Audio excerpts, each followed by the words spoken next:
আসন্ন পবিত্র ঈদুল ফিতরে ঘরমুখ মানুষের নির্বিঘ্নে বাড়ি ফেরা নিশ্চিত করতে ট্রেন ও দূরপাল্লার বাসের অগ্রিম টিকিট বিক্রি শুরু হয়েছে। তবে চাহিদা মতো যাত্রী না থাকায় চরম হতাশায় লঞ্চ ব্যবসায়ীরা। এখনও শুরু হয়নি অগ্রিম টিকিট বিক্রিও। বিআইডব্লিউটিএ জানান, পদ্মা সেতু হওয়ার কারণে কমেছে লঞ্চ যাত্রী।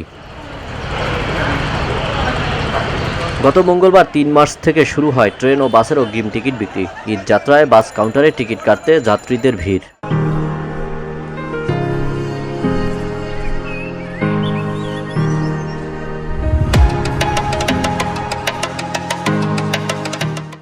সরকারের নির্ধারিত ভাড়ার তালিকার বাহিরে অতিরিক্ত বাস ভাড়া নেওয়ার কোনো সুযোগ নেই বলে জানান কাউন্টার কর্তৃপক্ষ। অগ্রিম টিকিট ৩ তারিখ থেকে চালু হয়েছে, এখনো মোটামুটি যাত্রীর আনাগোনা শুরু হয়নি, সামনে থেকে শুরু হবে। বিক্রি চলতেছে এখন পর্যন্ত, কিন্তু বিক্রি অনেকটাই শেষ। আর মনে করেন এখন পর্যন্ত ওইভাবে চাপ নাই, কিন্তু চাপ হয়তো বা আপনার 16-17 তারিখ থেকে শুরু হবে।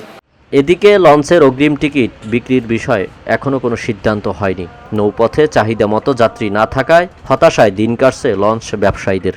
এখন বর্তমান অবস্থা খুবই খারাপ। 20-25 রোজা ছাড়া কোনো আমাদের যাত্রী হবে না। আমাদের রোডের যে অবস্থা, এখন লঞ্চ প্রায় রোডে এখন করে চালায়, কেউ চালায় না, বসাই আছে। প্রতি বছরই চিন্তা করি যে রমজান মাসে যাত্রী কম হবে, কিন্তু এবারের মধ্যে এত কম হবে এটা আমরা কখনো কল্পনা করি নাই। অন্য বারের সাথে এবারে একেবারেই কম যাত্রী, যেটা মানে না বললেই নয়।